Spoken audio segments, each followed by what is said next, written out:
June 8th, 1978, a date that every Mormon knows. It is the day that the ban ended, the day God allegedly changed his mind about black people. For the faithful, it is the ultimate proof of modern revelation, a miraculous Pentecostal moment where the heavens opened up and corrected a 126-year-old practice.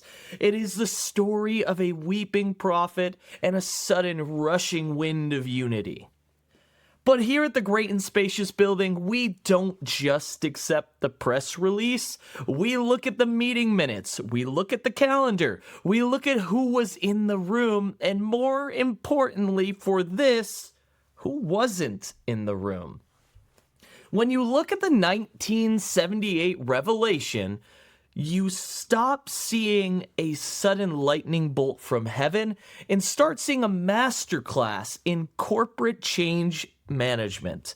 You see a CEO recognizing a liability, isolating the board members who would oppose him, co-opting his biggest critics, and timing the vote for maximum efficiency. Welcome back. I'm Dr. Wayne Denton. Today we are finishing our deep dive into the presidency of Spencer W. Kimball. Using his biography, Lengthen Your Stride, by his son Edward Kimball. In our last episode, we looked at Kimball the man, the anxious workaholic prophet. Today, we're looking at his defining moment. We are going to argue that the end of the priesthood ban wasn't just a spiritual event.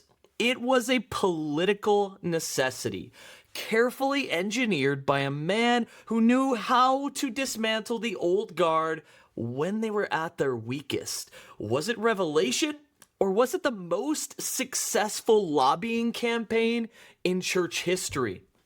Let's open the curtain and look behind. To understand 1978, you have to understand the corner that the church had painted itself into. By the mid-70s, the Negro Doctrine, as it was called, wasn't just an embarrassment, it was a logistical nightmare that threatened to choke the church's international growth. The church had long relied on a policy that was essentially a one-drop rule. If you had one drop of African blood, you were barred from the priesthood and the temple. This was easy enough to enforce in 19th century Utah, where demographics were homogeneous. It was a lot harder in 20th century Brazil. In 1975, Kimball announced a temple for Sao Paulo. This was a massive PR move, signaling the church's international growth. But there was a huge problem. Brazil is a melting pot. The biography that I'm drawing on notes that in some areas of Brazil, 80% of the population was thought to have at least some traces of Negro ancestry. Yet the church didn't have the genealogical records to prove who was pure and who wasn't. The church was in a bind. They were asking faithful Brazilian saints to sacrifice financially to build a temple, selling cars, selling jewelry, selling land, knowing full well that once the doors to this beautiful building opened, many of those same donors would be barred from entering because of an untraceable genealogical history. It was a moral and administrative catastrophe waiting to happen.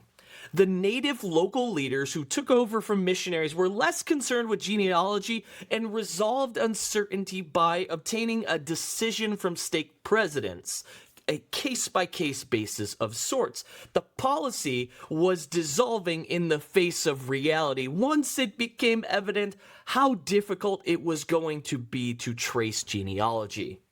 Furthermore, the church was facing many legal threats.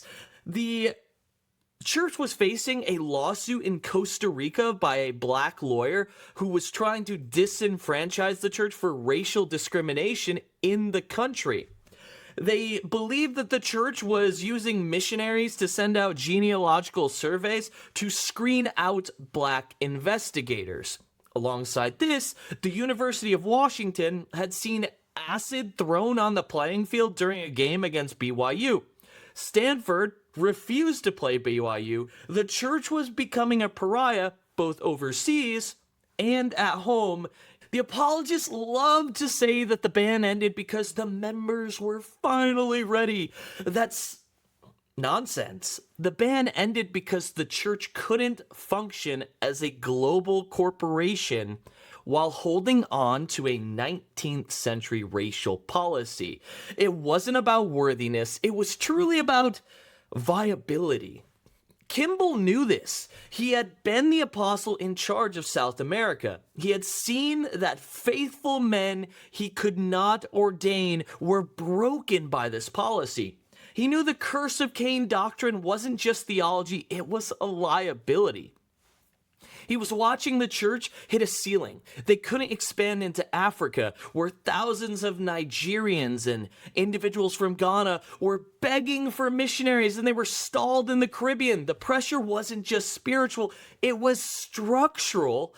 Now, if you believe the Sunday school version, Spencer Kimball just went to the temple one day and prayed really hard, and God said yes. But Lengthen Your Stride reveals a much more deliberate, even political process of getting to this point. Kimball didn't just pray, he lobbied. When he became president, he inherited a quorum of the 12 that was deeply divided. You had progressives like Hugh B. Brown, who wanted to lift the ban years earlier by simple administrative decision, and you had hardliners such as Harold B. Lee, Ezra Taft Benson, and Mark E. Peterson, who believed the ban was doctrinal and unchangeable without a direct visitation or revelation from God. Kimball knew he couldn't just issue a decree. He needed a unanimous voice from the quorum of the 12. In Mormon leadership, you don't move unless everyone moves. So he started a campaign. The text tells us that as early as May 1975, Kimball was referring to statements by early church leaders about blacks to his counselors for their reaction. He was giving them homework. He was building a file. He was checking the legal precedents, so to speak. He's asking these guys, hey, read this old document. What's it saying about blacks in the priesthood? This doesn't really sound doctrinal, does it?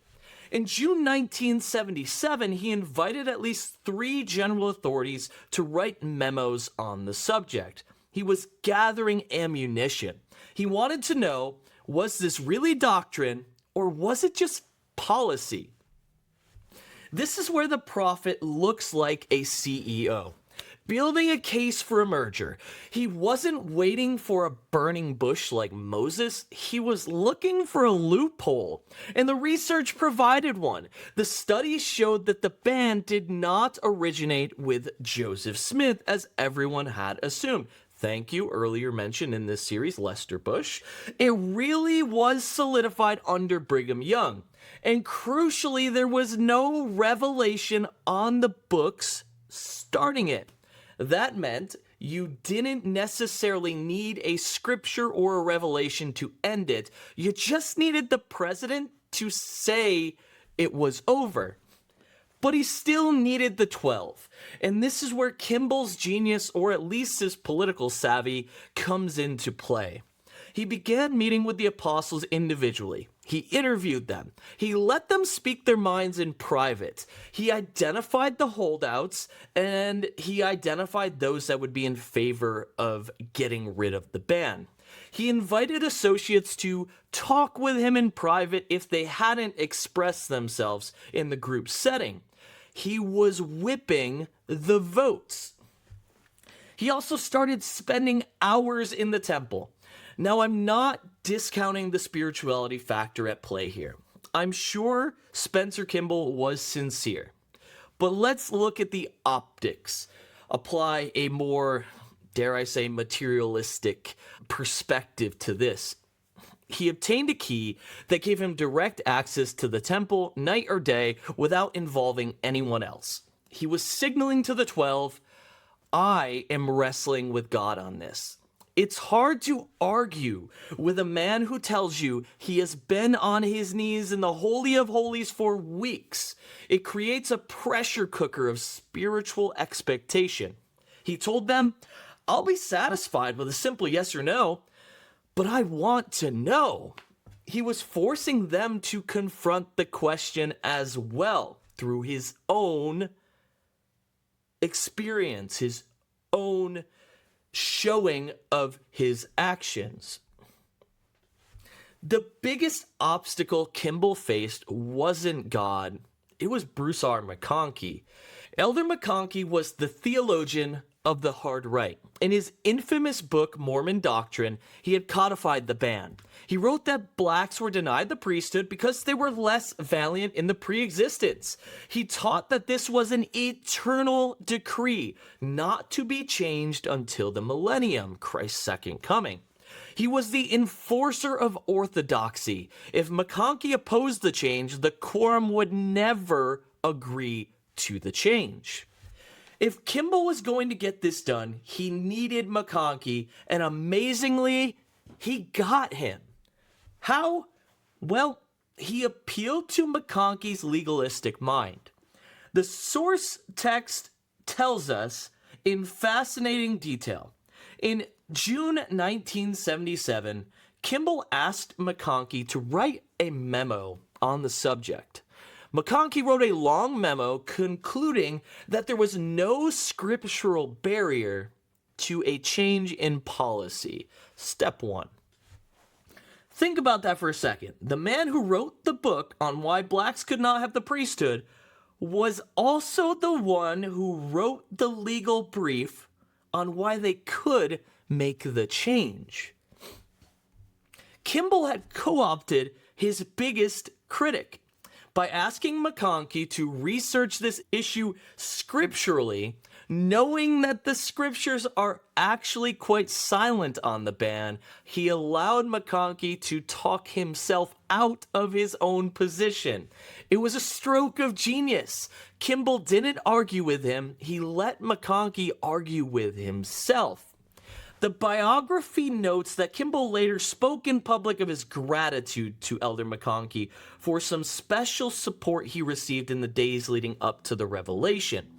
Why special support? Because when the hardliner flips, the rest of the opposition crumbles. Once McConkie was on board, asserting there was no scriptural impediment, the theological wall protecting the ban began to collapse. Now let's talk about timing. The revelation happened on June 1st, 1978. Why then? Was it God's timing, or was it because the stars and the travel schedules aligned perfectly? There were two members of the Quorum of the 12 who were staunch defenders of the ban, perhaps even more so than McConkie. One was Mark E. Peterson. Elder Peterson, the guy who ran the church's PR and newspaper for years. He was also a segregationist. He had given talks warning against intermarriage and defending the segregation of races. Go back to our Stuart Udall episode. He was the one who requested a notice discouraging interracial marriage to be placed in church news even after the ban was lifted. This guy is hardcore on his separation of races. The other was Delbert L. Stapley. Stapley was an old-school Arizona individual, deeply conservative and resistant to change. Where were these two men in June 1978? Well, 2 of the 12 had not attended either meeting. Mark E. Peterson was on assignment in South America, placed there by none other than Spencer W. Kimball, and unfortunately for Delbert Stapley, he was seriously ill in the LDS hospital. They weren't in the room to take part in the discussion. Kimball calls this special meeting in the temple on June 1st, 1978. 10 of the 12 apostles are present. The 2 most likely dissenters were missing, and McConkie was now on Kimball's side. Now, I'm not saying Kimball sent Peterson to South America on purpose to get him out of the way, But if you were trying to pass a controversial motion that required a unanimous decision, this was the perfect time to call a vote. Kimball didn't wait for Peterson to get back. He didn't wait for Stapley to recover. He moved while the quorum was fluid. After the decision was made in the room, they had to get the sign-off of the absent apostles. Kimball called Peterson in Ecuador, and can you just imagine that phone call? Hey, Mark, we just had a revelation. Everyone here agrees. You with us?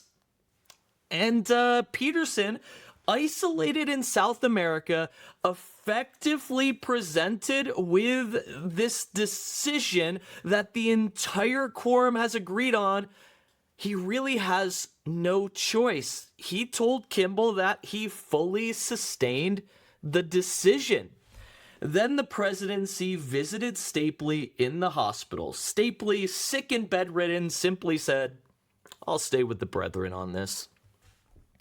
It was a brilliant political maneuver. By securing the consensus of the 10 present apostles first, the 2 absent hardliners were completely neutralized. They couldn't be the lone holdouts against a revelation the rest of the brethren had already experienced. So we come to the meeting itself. June 1st, 1978. The first presidency and 10 apostles are in the temple. They have fasted. Kimball has prepped them. He's neutralized McConkie. The hardliners are away. Kimball outlines his thinking. He says he has a good, warm feeling about lifting the ban. He asks for their views. They discuss it for 2 hours. Everyone speaks in favor. Then they pray. And this is the moment the church points to, the day of Pentecost. According to the accounts in the book, while Kimball prayed, the room was filled with a powerful spirit. McConkie later wrote, it was as though another day of Pentecost came. He said the Spirit descended on everyone, confirming that the time had come. Now let's look at this critically. You have a group of men who are conditioned to seek unanimity. They know the president wants this. They know the church needs this to survive globally. They're fasting. They're in a high-pressure spiritual environment in the Holy of Holies. They are emotionally primed for a confirmation. Is it possible that what they felt was the collective relief of finally solving an impossible problem? Elder L. Tom Perry said, I quote, "It was just as though a great burden had been lifted," end quote. One objection would have deterred him, so careful was he, speaking of Spencer W. Kimball. The tension in that room must have been unbearable. They were about to overturn 126 years of tradition. When Kimball finally voiced the prayer and nobody objected, the release of tension would have been physically palpable. When the prayer ended, the tension broke. They wept, they embraced. It was done. The decision that had hung over the church for decades, the curse of Cain, was gone in an afternoon. But notice what happened next. Did they rush to the rooftops? No, they went back to work. But they didn't do business as usual. They couldn't risk a leak. Kimball instructed 3 apostles to draft the announcement. Pilkington, Hinckley, and you guessed it, Bruce R. McConkie. This is the final piece of the political puzzle. By having McConkie draft the announcement, Kimball ensured that the theological enforcer was personally invested in the new doctrine. If McConkie wrote it, the Orthodox members, not just of the Quorum of the 12, but of the church, would accept it. It was the ultimate Nixon goes to China moment. The announcement went out on June 9th, 1978. It was a bombshell. The press loved it. The members mostly loved it. The text describes the scene. The LDS grapevine buzzed with the news. People embraced and cried and rejoiced. But let's look at the text of Official Declaration 2. It says, I quote, "He has heard our prayers and by revelation has confirmed that the long-promised day had come." End quote. Long-promised day. That's a brilliant piece of PR reframing. It turns a century of discrimination into a waiting game. It implies that God was just waiting for the right moment rather than the church waiting until it had no other choice. It reframes the ban not as an error, but as a divine holding pattern. And what about the old doctrines?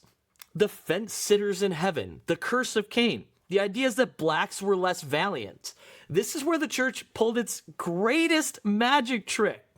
Better than Joseph Smith and his seer stone. Institutional amnesia.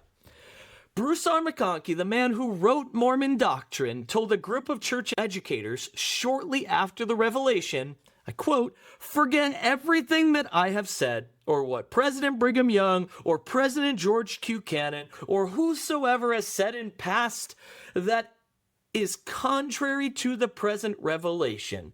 We spoke with a limited understanding." End quote. Just like that, a century of theology, a century of teaching that black people were inferior spirits, deleted.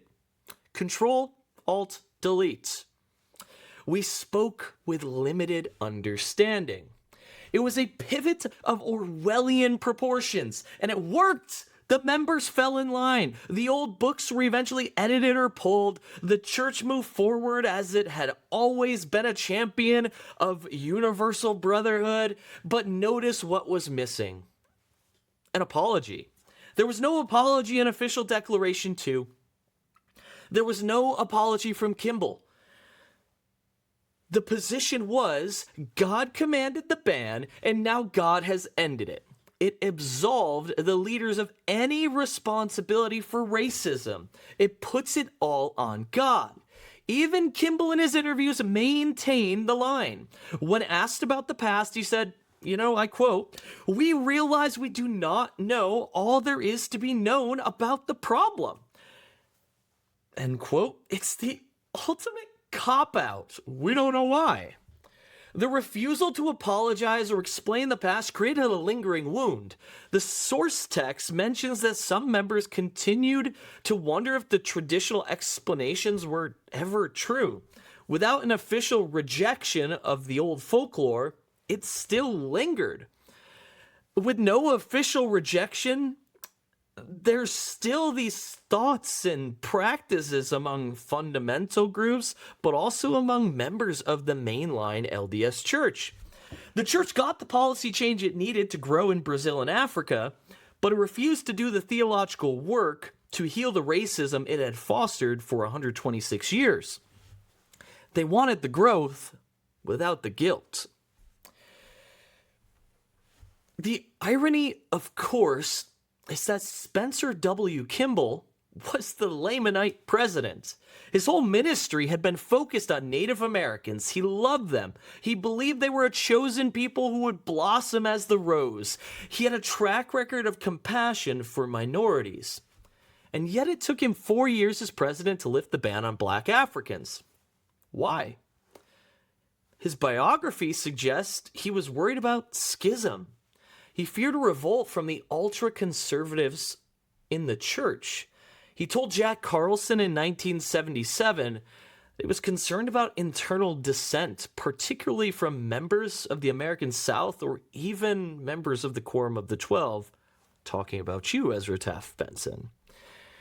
This confirms that it wasn't just revelation.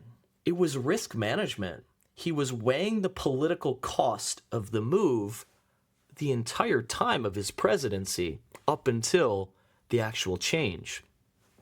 He moved slowly, cautiously, building consensus brick by brick, because he knew that if he moved too quickly, the whole structure might crack. He waited until he had the votes. He waited until he had the theology lined up. He waited until he could present a united front to the church and to the public. He ended the ban not because he was a civil rights crusader. Remember, he opposed the ERA and the civil rights movement, but because he was a religious pragmatist. He wanted the church to grow. He wanted to take the gospel to the world, and he knew he couldn't do that with the albatross of racism around the church's neck. So he did what a corporate turnaround artist does. He identified the liability. He built a coalition to remove it. He waited for opposition to be out of town, and then he executed the change under the unimpeachable banner of God's will. And look at the results. The text and statistics show the explosion of work in Africa following the revelations. Missionaries entered Nigeria and Ghana. The first black stake was organized in 1988. The bottleneck in Brazil was cleared. The corporate restructuring worked. The church could finally go global. The 1978 revelation was a victory for the church. It opened the doors to Africa and Brazil. It saved the church from becoming a pariah sect. But let's not romanticize it. It was a calculated political maneuver by a man who understood power as much as he understood prayer. Spencer W. Kimball didn't just receive a revelation, he earned it. He worked for it. He whipped the votes. He managed the board. He neutralized the opposition, and he saved the corporation. And in doing so, he allowed the church to forget its past. He allowed Bruce R. McConkie to say, "Forget what I said," without ever having to say he was wrong. Next time you hear about this miracle of 1978, remember the empty chairs of Marky Peterson and Delbert Stapley. Remember the legal briefs written by McConkie. Remember the pressure of the Brazil temple. God may have spoken, but Spencer W. Kimball definitely set the agenda. If you like this deep dive, hit like and subscribe. We'll be back next time talking about the lasting impacts of ending the ban, getting to the 2013 gospel topic essay on race and the priesthood. But until then, keep pulling the curtain back and seeing what's hiding out behind there. I'm Dr. Wayne Denton, and I'll see you all next week.